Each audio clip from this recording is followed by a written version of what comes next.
Las noticias en Televistazo con María Isabel Deleve, Gabriela Baer y Pedro Jiménez.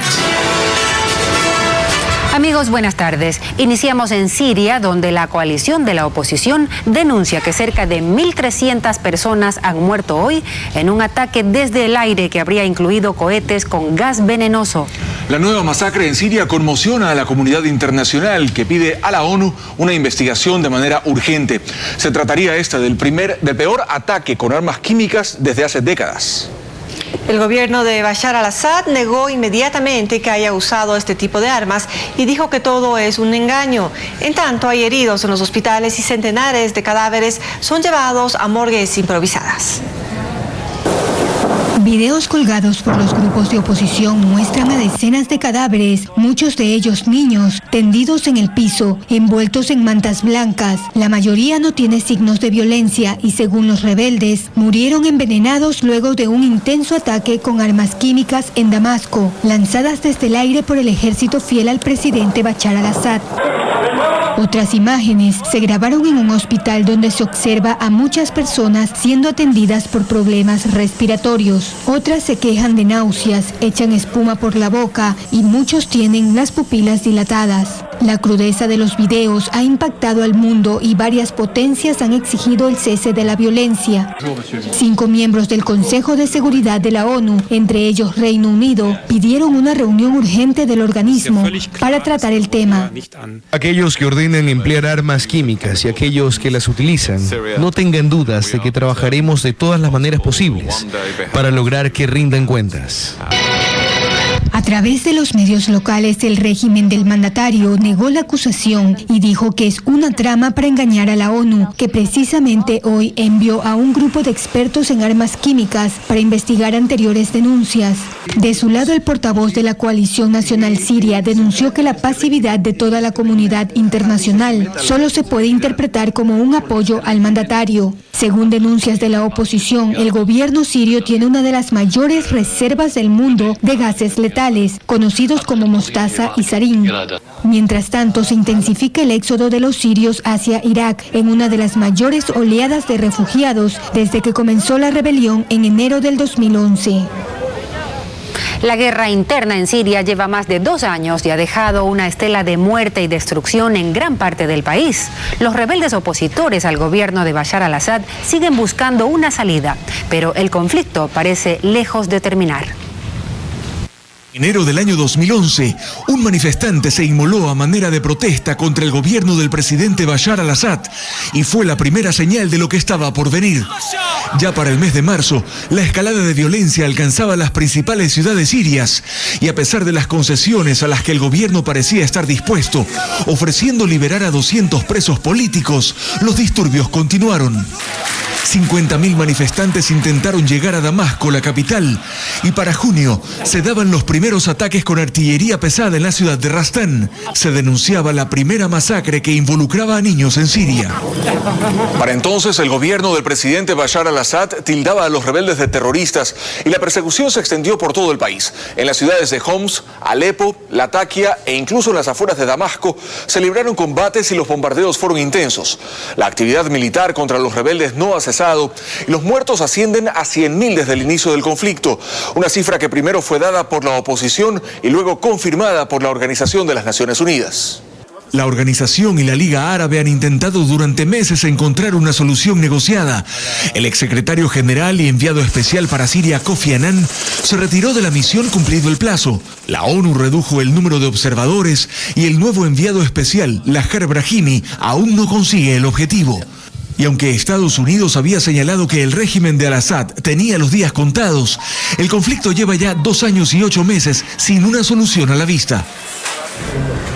Vamos con otros temas. El presidente Rafael Correa dio por terminado unilateralmente el convenio firmado con Alemania como parte de la iniciativa Yasuní ITT y que comprometía $34,5 millones por parte de la nación europea.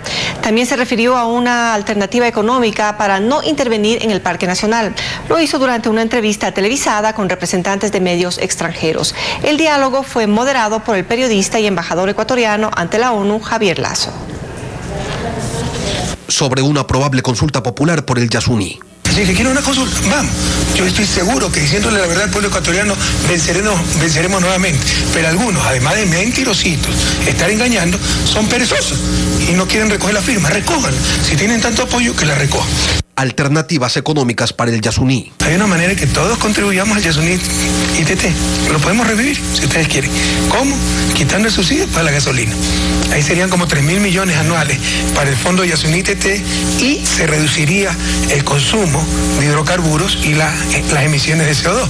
Pero vamos a ver cuál sería el precio. ¿Quién acepta la propuesta? Respuesta a Alemania. Es el colmo. ¿Qué solvencia moral tiene Alemania para decirnos a nosotros cómo conservar nuestro medio ambiente? ¿Cuánta selva virgen tiene Alemania? ¿Cuántos grupos no contactados? Facilito, con la panza bien llena, después de que depredaron muchos otros continentes, decir a los países en vía de desarrollo que todavía tienen miseria, no talen, no extraigan, muéranse de hambre.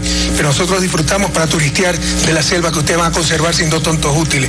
Señores, quédense con su plata. Rechazamos unilateralmente el convenio. Sabremos salir adelante sin la prepotencia de ciertos países que siempre se han creído los dueños del mundo. He ordenado que les devuelvan hasta el último centavo y damos unilateralmente por terminado el convenio con Alemania por la insolencia de estos funcionarios de tercer nivel que no han sido desmentidos por los funcionarios del primer nivel. Sobre el linchamiento mediático. Yo creo que está claramente definida la figura del linchamiento mediático. La está discutiendo la Asamblea para ver si lo incluye el Código Penal. En principio no estoy de acuerdo, pero veremos en qué acaban los debates de la Asamblea y tomaremos una decisión. Usted sabe que yo tengo capacidad de veto en su debido momento. Sobre la reelección indefinida. Si resulta que ahora la continuidad es lo bueno, y yo he dicho, este es mi último periodo, y ser patriota es revisar a lo que uno se comprometió, bueno, vamos a revisarlo. Y están, pues, usted sabe, con un nudo en la garganta, ¿no?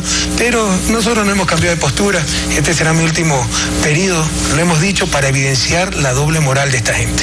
Sobre el espionaje al gobierno ecuatoriano. Lo que sí le puedo verificar, porque obtuvimos la información, es que todas nuestras cuentas de correos han sido hackeadas, de nuestros teléfonos intervenidos. Nos pasó una fuente que participó en estas operaciones toda esa información, pero eran como núcleos diseminados, ni él mismo sabe dónde estaba el centro. Entonces, seguimos investigando para ver quién dirigió este espionaje masivo, que es diferente al de Snowden, no es de Estados Unidos, pero se espió al gobierno de Santos, al gobierno ecuatoriano, al gobierno venezolano, al gobierno argentino, y tenemos ahí las pruebas. O sea, esto no es que estamos sospechando, no, nos pasaron los mails, todos nuestros mensajes, etcétera, ¿no? Hemos sido espiados permanentemente. En respuesta a las declaraciones del presidente Rafael Correa, la Embajada de Alemania informó que el gobierno pide dialogar con Ecuador para fijar las condiciones del Programa de Desarrollo Sostenible del Yasuní ITT. Así lo publica la agencia alemana de noticias dpa. El país europeo considera que se requiere aclarar las perspectivas de este convenio que buscaba evitar la extracción de petróleo en el Parque Nacional Yasuní. El gobierno germano se muestra abierto a dialogar con Ecuador lo antes posible sobre este tema. Vamos a la pausa y al regresar. El borrador del reglamento a la ley de comunicación estará listo a finales de este mes. El anuncio lo hizo tras una reunión con periodistas. Además, alcalde Jaime Nebot compara a Guayaquil con la ciudad estadounidense de Detroit si pierde el puerto marítimo. Gracias por sintonizar Televistazo. Regresamos ahora con esta imagen de la actividad marítima en Playa Man, que se encuentra a 10 minutos de Puerto Vaquerizo Moreno, en la isla San Cristóbal. Es una playa de arena blanca en la que viven diversas especies con mayor presencia de lobos marinos. Continuamos ahora con más noticias. A finales de este mes, el Consejo de Regulación de la Información entregará al Ejecutivo el borrador del reglamento de la Ley de Comunicación. Juan Carlos Isprúa nos cuenta que el texto incluye la renovación de las frecuencias de varios medios de comunicación que están pendientes.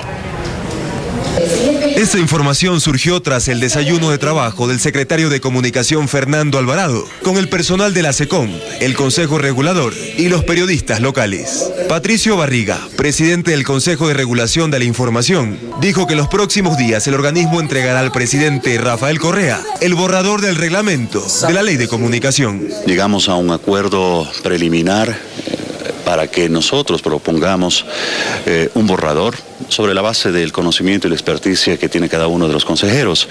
Ojalá en el mejor escenario podamos presentarlo a finales de este mes ante la Secretaría Nacional Jurídica, ante el Ejecutivo. El ministro de Telecomunicaciones, Jaime Guerrero, mencionó que en el texto del borrador se incluyó el tema de la renovación de las frecuencias a varios medios de comunicación. Concesiones y autorizaciones que estuvieron pendientes antes de la publicación de la ley de comunicación tengan el mismo tratamiento que los que caduquen después, inmediatamente después, ¿no es cierto? Entonces, de esa manera darle pues la equidad, la justicia que se merece. Así lo ratifica Patricio Barriga. Estamos conociendo algunos detalles, toda vez que ya se han cumplido los plazos para la entrega de las declaraciones juramentadas. Se está haciendo un análisis exhaustivo, si es que estos han cumplido de manera adecuada con lo que prescribe la ley. Los integrantes del Consejo de Regulación no precisaron la fecha en la que entregarán el borrador, documento que deberá ser aprobado o modificado por el presidente Rafael Correa para su publicación en el registro oficial. En su acostumbrada cadena radial, el alcalde de Guayaquil, Jaime Nebot, habló de lo que pasaría con la ciudad si se queda sin puerto. La comparó con Detroit en los Estados Unidos, que pasó de ser una de las ciudades más ricas del país del norte a convertirse en una ciudad quebrada. María Mercedes Cuesta nos amplía. La ciudad de Detroit en los Estados Unidos era conocida por ser el centro tradicional del mundo automotor.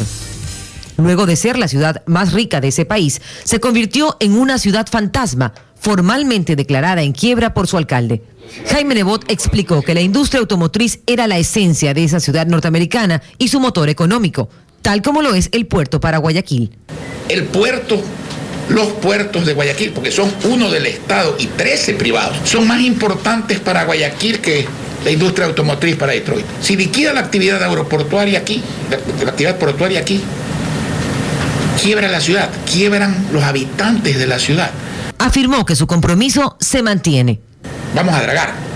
Yo no cambio de idea. Vamos a dragar. Pero lanza una pregunta. ¿Pero para qué? Para que sigan funcionando los puertos, pues. Porque si los puertos insisten en sacar fuera del sistema portuario, los puertos privados, y de dedicar el existente a turismo y cabotaje, ¿cuál es la utilidad de dragar? ¿Qué vamos a hacer en los canales? Bucear. El personero municipal fue categórico. El puerto es importante, pues se muere el puerto, se muere la ciudad. Y con un amor fino terminó la cadena radial semanal. Como tengo trabajo, me barajo, mi amigo. Como para no perder la costumbre. Esta mañana se presentaron las primeras cifras de la encuesta nacional de trabajo infantil. La información fue levantada en 23 provincias y los resultados permitirán, según las autoridades involucradas, intensificar los esfuerzos para erradicar el trabajo de menores a escala nacional. Carlos Flores nos cuenta los resultados.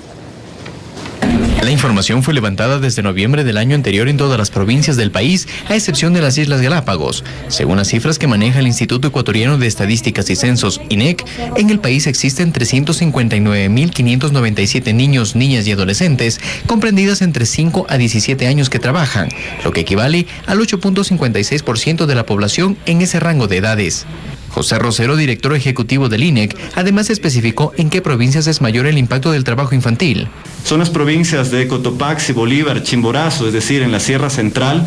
De este dato, se evidencia además que todos los niños, niñas y adolescentes del área rural, el 15% está en condiciones de trabajo infantil. Son 40 horas mensuales los que estos niños están trabajando en promedio.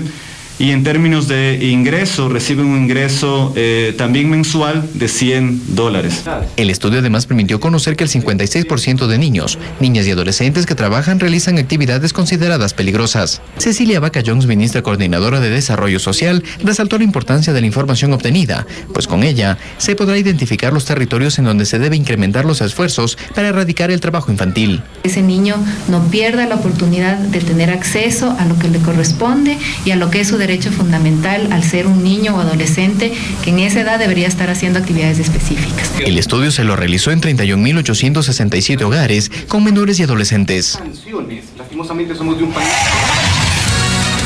Más adelante en Televistazo, termina la huelga en el ingenio azucarero EQ2. Le diremos los motivos por los que depusieron la medida de hecho.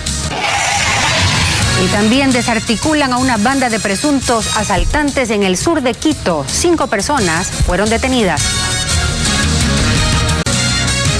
Gracias por acompañarnos. Vemos la imagen de la laguna de Yambo. Está ubicada a media hora de Salcedo, en la provincia de Cotopaxi. Su origen es aluvial, pero también sus aguas son producto de la presencia de vertientes subterráneas. Seguimos informando. Ahora les contamos que después de 8 días de paralización, el ingenio azucarero EQ2 volvió a operar. Vamos ahora hasta La Troncal, donde se encuentra Carolina Mela. Dinos, Carolina, ¿los trabajadores depusieron la medida? ¿Qué tal? Buenas tardes. No todos, un grupo de trabajadores continúa de brazos caídos. No pueden estar aquí porque, como ustedes pueden darse cuenta, hay un importante contingente de unos 900 policías en los exteriores del EQ2 resguardando que los empleados que quieran trabajar el día de hoy puedan ingresar con normalidad a la empresa. Con esto se ha conseguido que hoy los hornos del EQ2 se puedan encender nuevamente. El jefe del operativo policial nos confirma también que hoy empezaron las operaciones en el ingenio azucarero. Sí, ya ingresó un buen porcentaje. Estamos sobre los 2.000 trabajadores que ya están operando, están trabajando, están cumpliendo su labor. En poco tiempo tengo entendido que ya van a empezar las función de los hornos, van a empezar a trabajar. Mientras tanto, un grupo de trabajadores se han concentrado en el Parque San Gerardo, en el centro de La Troncal. Ellos dicen que no van a deponer la medida hasta que vuelvan a dialogar. Y nosotros sin incumplimiento no podemos entrar a trabajar. ¿Hasta cuándo ustedes creen esto? ¿Hasta que se resuelva? ¿Hasta que les cedan a las peticiones que ustedes dicen? Claro, hasta que se resuelva. Yo tengo entendido que el día de hoy se hace un tribunal de conciliación y arbitraje para ya comenzar a sentarnos sobre el tema del pliego de peticiones que nosotros presentamos.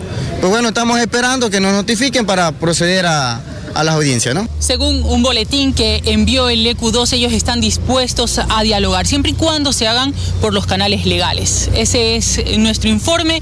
Ustedes continúan con más en estudio. Muy buenas tardes. Seguro. Gracias, Carolina, por tu reporte. El ministro de Relaciones Laborales, Francisco Vacas, se refirió al conflicto laboral que suspendió por 8 días las actividades en el ingenio azucarero. Tenemos ya fotos, los trabajadores están ingresando desde las 8 de la mañana a laborar. Lo que existiera una no asistencia a trabajar, pues ni siquiera una paralización de actividad. Los trabajadores dejaron de asistir, yo creo que mal asesorados, algo evidente.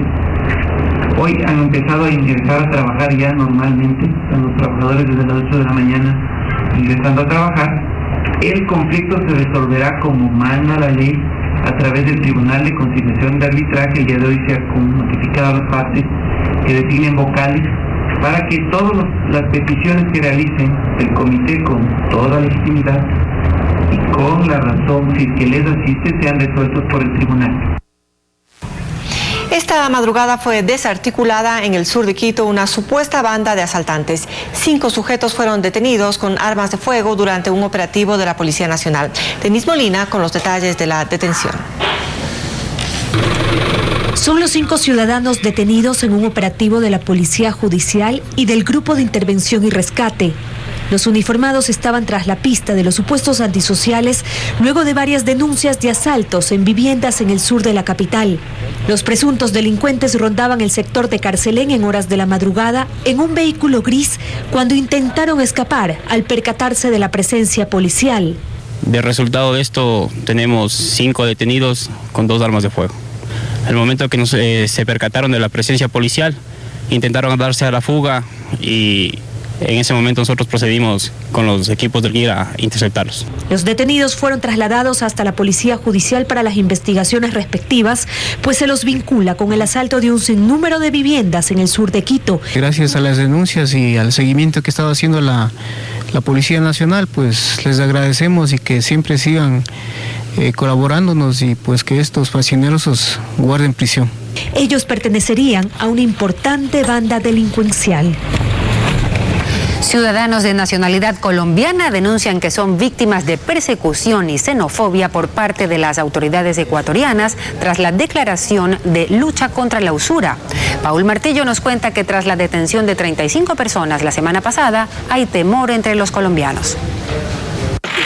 Llegaron vestidos con camisetas de la selección colombiana y con pancartas a la cárcel de máxima seguridad, donde están detenidos varios de sus compatriotas. Eso no es justo, desde ahí se ve la discriminación. Julio Mora se dedica a la venta de muebles y dice que cada vez que se encuentra con un policía, pasa malos ratos. Párate, chucha, párate, Colombia, párate, automáticamente, párate, Colombia, simplemente porque, señor, su documentación. Su hijo y su sobrino son investigados por supuestamente estar vinculados a actividades ilícitas.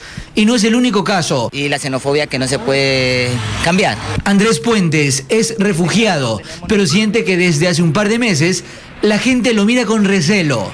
Ser colombiano no nos pueden tildar de que todos los delitos de la sociedad somos culpables nosotros. Somos 50.000 colombianos. Karen Soto fue una de las detenidas la semana pasada, pero al no encontrarse evidencias en su contra, fue dejada en libertad. Ya no quiere volver a subirse en una moto. Iban 2 motos de policías, nos paran, nos empiezan a esculcar, a mirar, sacan una lista de un mercado y es que, como quien dice, te pillé, estás trabajando. Nosotros no tenemos nada que ver, entonces si quiere haga sus investigaciones y nos vamos. Dicen que sus manifestaciones van a continuar hasta que pare la persecución en su contra y que ellos han venido a buscar el sueño ecuatoriano. 4 delincuentes vestidos de médicos asaltaron una cooperativa de ahorro en Ambato, provincia de Tungurahua. Se llevaron $13.000. Las cámaras de seguridad del ECU 911 grabaron el hecho. Nuestro corresponsal Fabián Villa nos amplía. Vestidos de médicos, llegaron a una entidad financiera varios antisociales y con pistola en mano la asaltaron. El jefe de servicio del ECU 911 de Ambato, Adolfo Cárdenas, nos relata los detalles.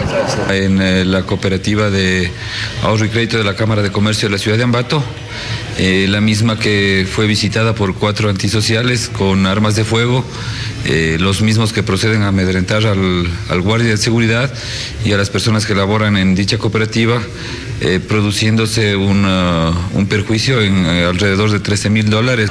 Luego de someter al guardia, los delincuentes retiraron la cámara de vigilancia para no ser grabados mientras cometían el ilícito. Pero otra cámara al interior del cajero automático grabó la manera como se llevaban el dinero. Tenemos en nuestro poder un video en el cual se puede identificar los rostros y los cuerpos de las personas que intervinieron en este asalto. Por lo que las autoridades piden a la ciudadanía que en caso de que se conozca el paradero de alguno de los delincuentes, se comuniquen al 1-800 delito. La audiencia de juzgamiento por el asesinato de Cynthia Rebuti, ocurrido el 25 de julio del año anterior en Guayaquil, fue suspendida por la falta de testigos. Los familiares de la víctima piden la pena máxima para el acusado del crimen. Marta Espiazo nos cuenta que en los próximos días el Tribunal Penal dará a conocer una nueva fecha para la audiencia. Esta fue la reacción de los familiares de Cynthia Rebuti cuando se enteraron que la audiencia de juzgamiento que debía realizarse en el 12º Tribunal Penal fue suspendida por falta de testigos. Así lo dio a conocer el fiscal Alexander Espinales. La Fiscalía ha solicitado en total 30 testigos, entre agentes policiales, peritos y civiles.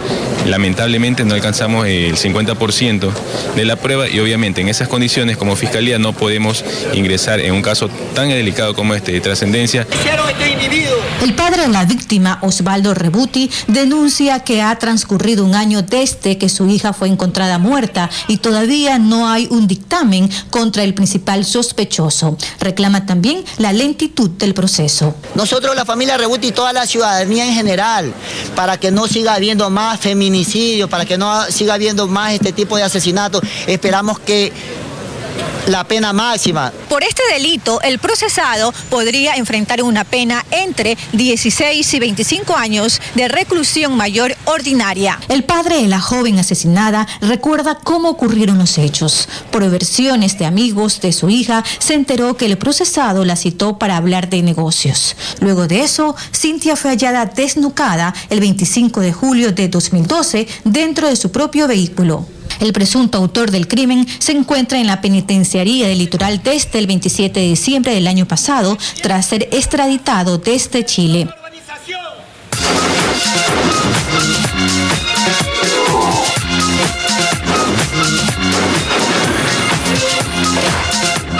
Amigos, ¿cómo están? Bienvenidos a Gente. Muy buenas tardes. Soy Andrea Benítez y como siempre feliz de estar con ustedes. Vamos a comenzar.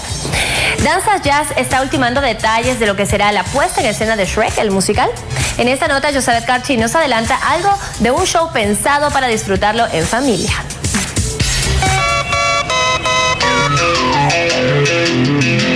De la pantalla grande a las tablas, Shrek llega en un show en vivo y en directo a cargo de la Escuela de Baile Danzas Jazz.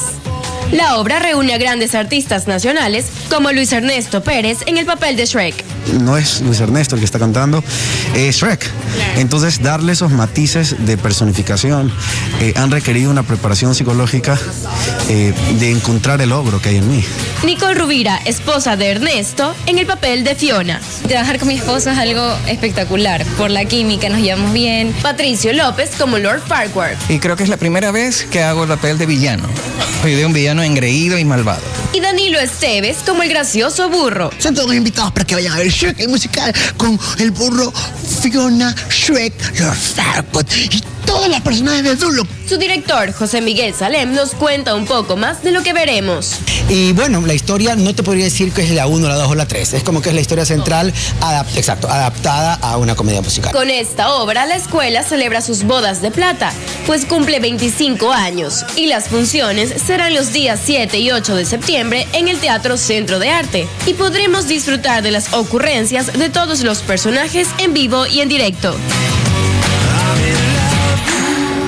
Manuel Mendoza es un joven que desde niño eligió la música como carrera y por esto viajó a Francia para prepararse como director de orquesta.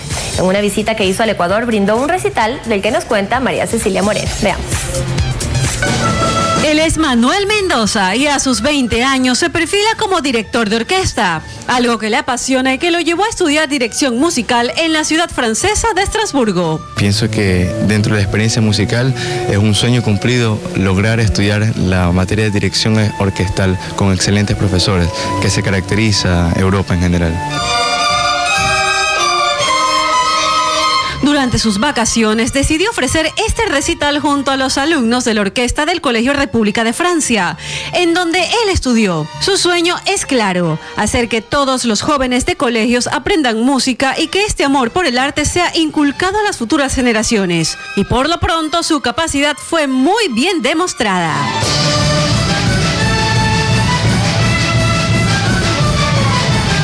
Pero como todo músico, seguramente él tiene un instrumento favorito. Un director al final se da cuenta que su instrumento es la orquesta, porque aquí yo tengo mi batuta, pero la batuta no es mi instrumento. Yo puedo hacer miles de cosas aquí y no va a sonar nada. Es con ellos, es un trabajo colectivo. Manuel viajará próximamente a Francia para continuar con sus estudios durante 4 años más. Después de eso, espera retornar a nuestro país para transmitir lo aprendido. Y varios televidentes del noticiero Contacto en la comunidad Quito disfrutaron de un desayuno con los personajes de la Era del Hielo que llegaron a la capital para ofrecer su show. Si ustedes también son fanáticos de esta película, ellos se presentarán desde mañana hasta el domingo en el Coliseo Rumiñahui en Quito. Con esto nos despedimos. Besos para ustedes. Nos encontramos mañana. Una linda tarde.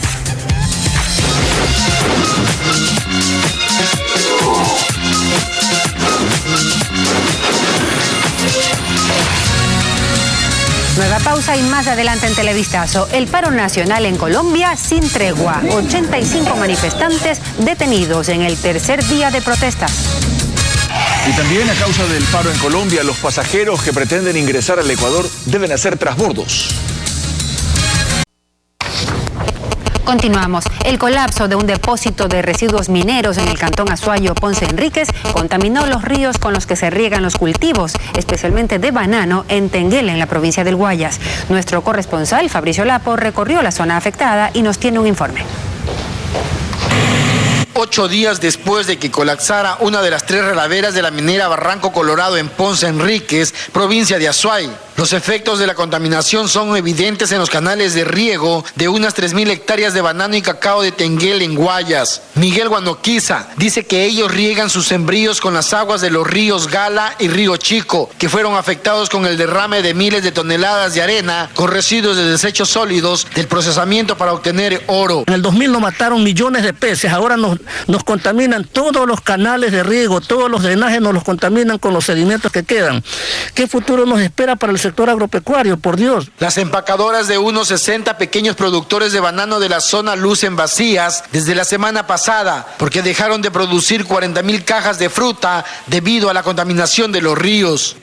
El COE cantonal determinó a través de los informes técnicos de Senagua y de la Unidad de Gestión Ambiental Municipal que otras mineras aprovecharon el derrame de los desechos sólidos de la minera Portugalia para vertir al río sus arenas también. Patricio Sánchez, alcalde de Ponce Enríquez, asegura que los ríos Guanuche, Siete, Villa, Gala y Río Chico son contaminados y considerados muertos por los altos grados de contaminación de desechos de minerales de la explotación minera. Pero la mayor contaminación que existe es desde Barranco Colorado hasta Paz Borja, porque ellos han desaguado una piscina con altos contaminantes tóxicos como es el cianuro. Según los informes técnicos, 30 kilómetros son afectados, mientras las autoridades piden que se investigue a fondo el tema. Más de 4.000 habitantes de Tena, en la provincia de Napo, padecen por falta de servicio de agua potable desde hace 3 días a causa de la rotura de una válvula de alta presión. Nuestro corresponsal Edwin Fernández con el informe.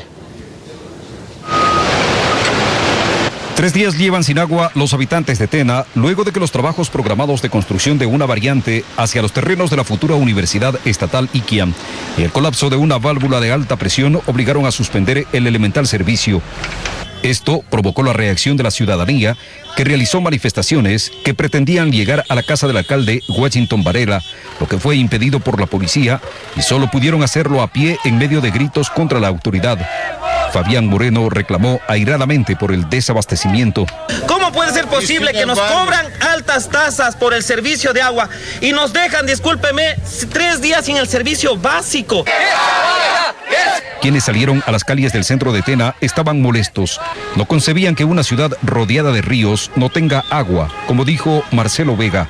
Muriéndose de sed junto a la fuente pasa el río a 100 metros de las comunidades y no tenemos agua potable. El jefe de agua potable del municipio, Giovanni Navarrete, explicó a los manifestantes que los trabajos de reparación para restablecer el servicio se han realizado desde cuando se presentó el problema, pero por su magnitud han demorado. Prácticamente se han estado casi 3 días en vela todos los trabajadores y estamos tratando de hacer eso. Lamentablemente esto aquí no queríamos hacer, pero la Universidad Iquián necesitaba agua.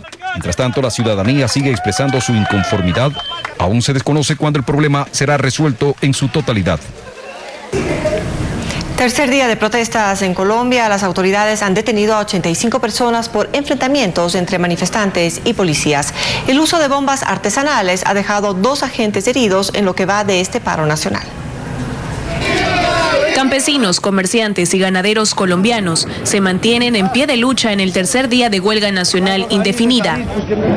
En al menos 6 departamentos hay marchas y 18 carreteras han sido bloqueadas, siendo Nariño el departamento más afectado. La huelga indefinida empezó el lunes y fue convocada por el movimiento Dignidad Cafetera y secundada, además, por los camioneros y los trabajadores de la salud en Colombia, en demanda de atención gubernamental, subsidios y otras peticiones. En estos 3 días de paro, los enfrentamientos entre los manifestantes y agentes antidisturbios han dejado 85 detenidos y 8 heridos.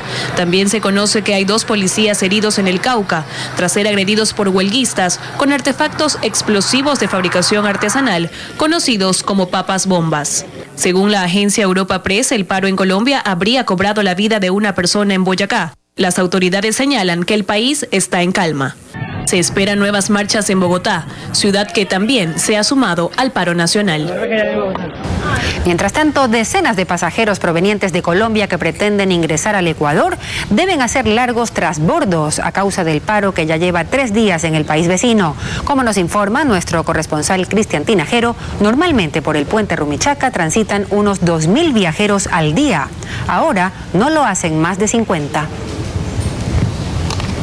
El paro nacional agrario cumple 3 días en Colombia y en el puente internacional de Rumichaca, frontera con Ecuador, la calma se mantiene. Aunque el tránsito en este viaducto binacional no ha sido bloqueado por manifestantes, la circulación es mínima, pues a pocos metros de la frontera, las vías continúan bloqueadas. El comercio, según Carlos Garcés, habitante de la zona limítrofe, es la actividad más afectada. Se cierra todo, se pierde de vender, de trabajar, de hacer las labores diarias. Por ejemplo, la terminal terrestre de Ipiales es una de las edificaciones que cerró sus puertas desde el lunes. Actualmente el lugar luce así, sin autobuses en los andenes, ni pasajeros en las salas de espera y llegada. Es que la movilidad desde esta ciudad fronteriza hacia el interior de Colombia está truncada. El otavaleño Segundo Males es uno de los afectados. Él lleva 2 días viajando desde Medellín. Anhela arribar a su casa, ubicada en Otavalo. No, pues está cerrado toda la vía. Desde el San Juan para abajo, tocó caminar hasta acá, hasta Ipiales. La Unidad de Migración de Ecuador informó que por la medida de hecho en Colombia, el ingreso de extranjeros al país se ha reducido. Normalmente ingresan por Rumichaca cerca de 2.000 personas al día. Sin embargo, desde el lunes ese promedio se redujo a 50. Los manifestantes, por su parte, aseguran tener provisiones para 30 días más de protestas. Ya dejamos nuestros ranchos, ya dejamos nuestras mujeres allá, estamos destinados al tiempo que sea, pero que sí haya una solución con el gobierno nacional. Según Laura Mafla, gobernadora del Carchi, los sectores más afectados son el comercio, turismo y transporte. Las pérdidas por cada día de paralización podrían superar los $3 millones. En las noticias internacionales, también el soldado estadounidense Bradley Manning fue condenado a 35 años de cárcel por haber entregado información secreta del gobierno estadounidense al portal Wikileaks del australiano Julian Assange. Manning, quien tiene 25 años de edad, fue sentenciado por haber sido hallado culpable de 20 delitos, entre ellos 6 violaciones a la ley de espionaje. Seguidores de Manning protestaron fuera de la corte militar y en todo el mundo también se escucharon protestas contra la sentencia.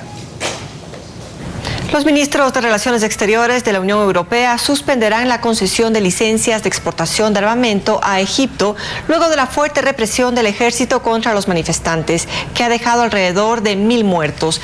Y precisamente en Egipto, un tribunal ordenó la libertad provisional de Hosni Mubarak por un caso de corrupción. Todo apunta a que el exdictador saldría de prisión en las próximas horas, a pesar de tener causas pendientes. La liberación de Mubarak agravaría aún más el conflicto en ese país, dicen expertos.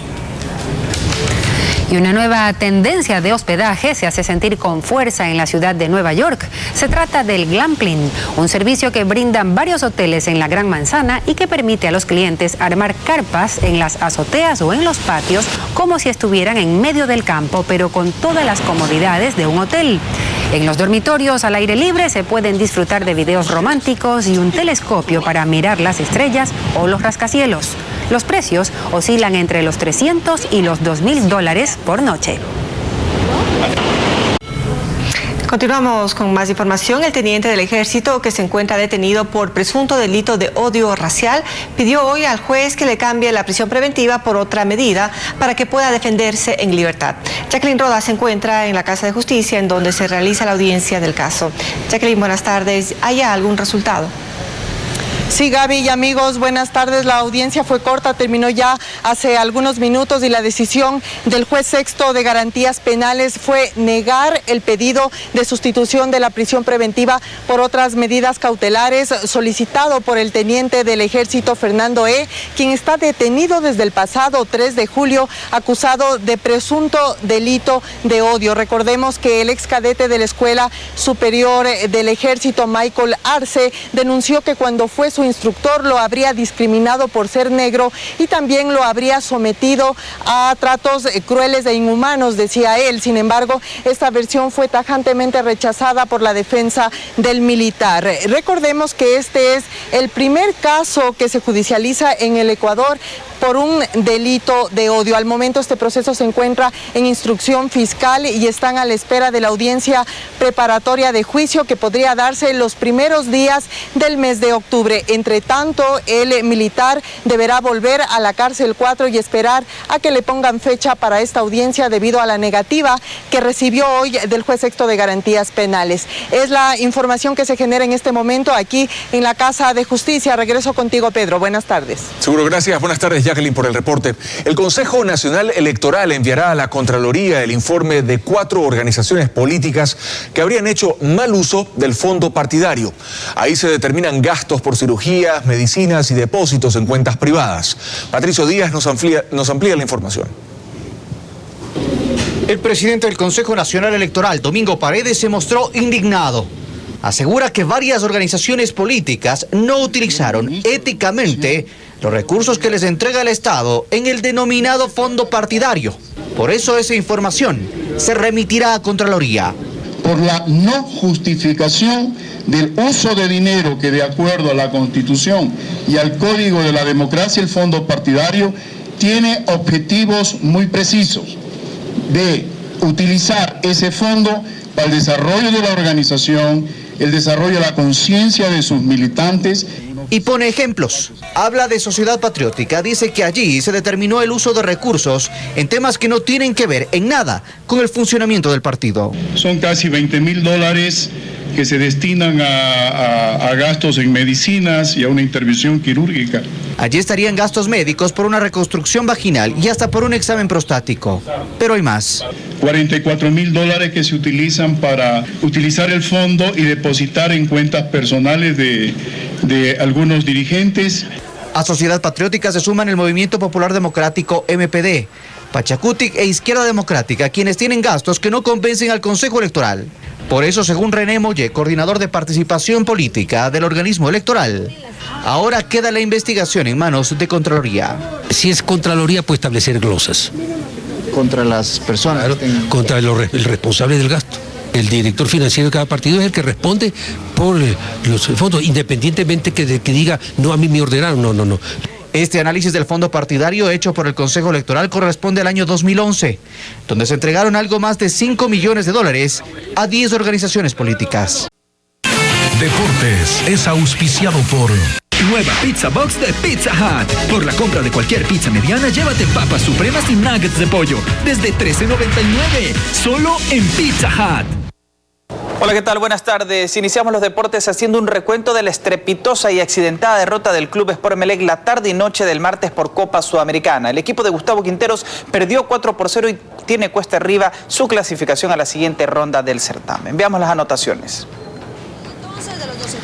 Esto aconteció en el Estadio San Carlos de Apoquindo, donde el cuadro millonario iniciaba perdiendo con este gol de Fernando Meneses al minuto 27. Posteriormente llegaba la debacle del cuadro eléctrico, primero con la lesión de Denis Estracualursi. Posteriormente la expulsión roja directa para John Narváez. Minutos más tarde, el pisotón de Osvaldo Lastra y también la tarjeta roja. Emelec jugaba con 2 jugadores y todo se venía abajo.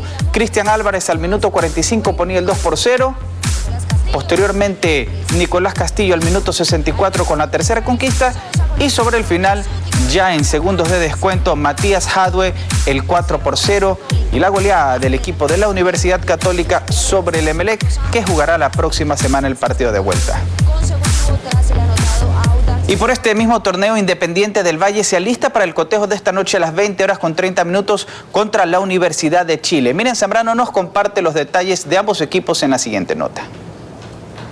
Llegaron hasta Santiago con la intención de sorprender. Independiente del Valle sabe que no es el favorito frente a la U de Chile, aunque eso a su técnico Pablo Repeto le tiene sin cuidado. Nosotros no venimos a cumplir, sino venimos a hacer un partido que, como te decía, no es con posibilidad y en el futuro poder pasar la serie. Fernando Guerrero, figura de los angolquileños, sabe que se enfrentan a un rival poderoso. Campeón de Sudamérica, así que con mucha experiencia, muy difícil en su cancha. En la misión de conseguir un triunfo estarían el arquero Librado Ascona, los defensas Mario Pineida, Luis Caicedo, Fernando León y Luis Ayala, los centrales Jefferson Orejuela, Henry León, Jonathan González y Fernando Guerrero, y en la punta Junior Sornosa y Daniel Angulo, mientras que por los universitarios jugarían el meta Johnny Herrera, atrás Paulo Magaláes, Juan Ignacio Sils, José Rojas y Charles Aranguis, al centro Juan Rojas, Gustavo Lorenzetti, Ramón Fernández e Isaac Díaz, y los delanteros Rubén Farfán y César Cortés. Los chilenos vienen de golear en el cierre de la fase inicial,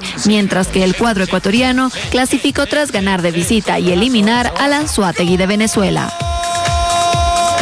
Y en el ámbito nacional, 4 jugadores suspendidos dejó como saldo la sesión de la Comisión de Disciplina del Ecuafútbol con relación a la 8ª fecha del campeonato ecuatoriano. Como todos los martes, se definieron este y otros temas. Paula Camposano nos amplía la información.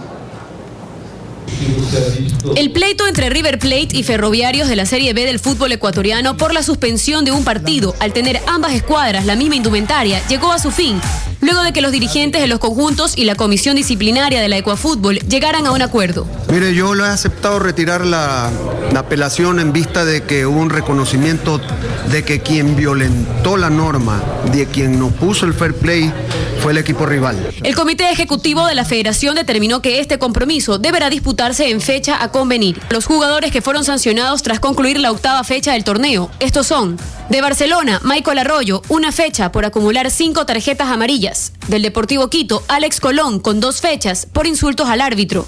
Y Fabián Carini, 2 fechas por doble tarjeta amarilla.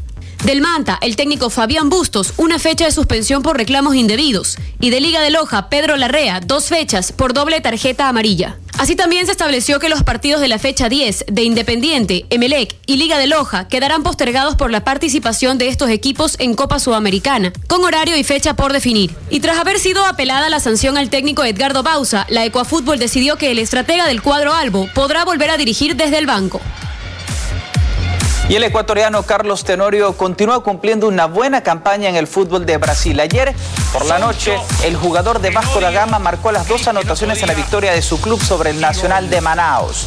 Acá vemos las acciones y al minuto 44 Tenorio con este remate de cabeza ponía el 0-1. Vasco jugaba en condición de visitante, en tanto que al minuto 91 desde el punto penal el demoledor puso la segunda conquista. Con estas 2 anotaciones Tenorio ya suma 8 en la presente temporada en todos los torneos brasileños. El Vasco está 11º en ese certamen.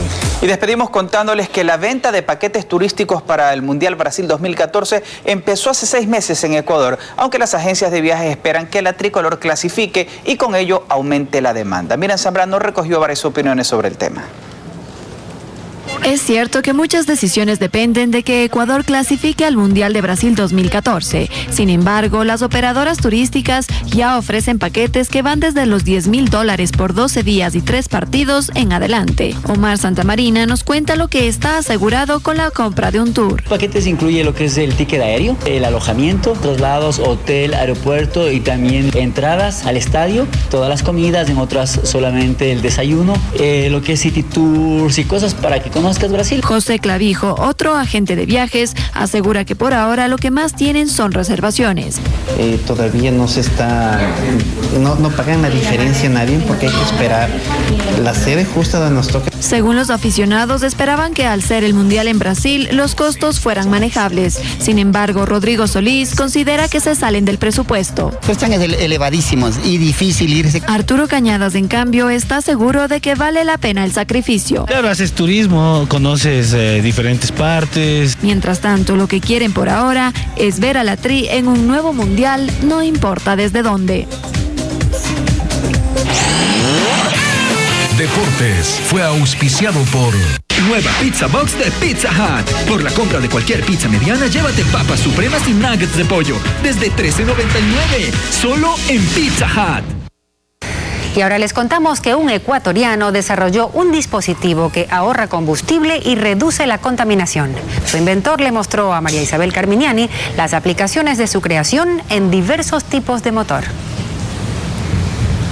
¿Se imagina poder convertir su vehículo normal en un híbrido y sin gastar mucho dinero? Pues con este dispositivo llamado Hidroxia Ecuador esto es posible, ya que es capaz de ahorrar hasta el 40% de combustible.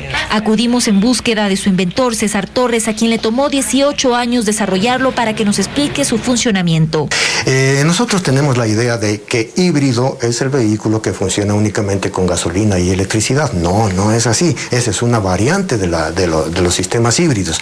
Acá también estamos creando un vehículo híbrido que sí funciona con gasolina, pero a la vez con agua. Y la ventaja de esto es que el agua es un recurso que usted lo encuentra en todos lados en nuestro país. Este generador puede ser utilizado no solo en vehículos, sino también en camiones, motos botes y en plantas eléctricas. Lo que hace es descomponer el agua en oxígeno e hidrógeno para luego inyectarlos al motor para elevar el rendimiento y reducir el consumo. Aquí se mezclan conjuntamente con el aire y la gasolina, produciendo una explosión bastante grande, bastante potente, donde en realidad logramos consumir hasta un 95 y 98% del total de la gasolina que ingresa, y no como sucede normalmente el 30%. El dispositivo no solo optimiza el consumo de combustible, sino que también reduce drásticamente la contaminación, ya que reemplaza en un 95% los gases contaminantes por vapor de agua. Según los análisis que hemos realizado, tenemos las tablas de medición, CO y CO2 bajan en un 80%. El Hidroxy Ecuador cuesta hasta $800 dependiendo del cilindraje del vehículo que lo utilice. Puede ser instalado en motores desde 1.000 centímetros cúbicos hasta 16.000. Hasta el momento, el generador ha sido acoplado en más de 800 vehículos, la mitad de ellos en Ecuador y el resto en países como Costa Rica, Estados Unidos, Colombia, Perú y Chile. ¿Qué es lo que queremos hacer nosotros? Dejar un legado donde el mundo ya no sea tan contaminado, no esté contaminado, que nuestros hijos, nuestros nietos puedan tener un mundo mejor. Actualmente la patente de este invento está en trámite y la próxima meta de su creador es comercializarlo en Holanda. Dame un segundito, ¿puedes leer? Hecho en Ecuador, felicitaciones a este inventor que ha puesto su ingenio en la búsqueda de soluciones descontaminantes y eficientes. Y auguramos también todo éxito en el registro y aplicación de su invento en muchos países. Y así despedimos, amigos, gracias por su compañía. Televistazo retorna esta noche a las 20 horas con más noticias. Sigan también junto a ecuavisa.com para obtener noticias en todo momento. Buenas tardes. Televistazo se reproduce a través de Radio Cristal 870 AM y Radio Centro 97.7 FM.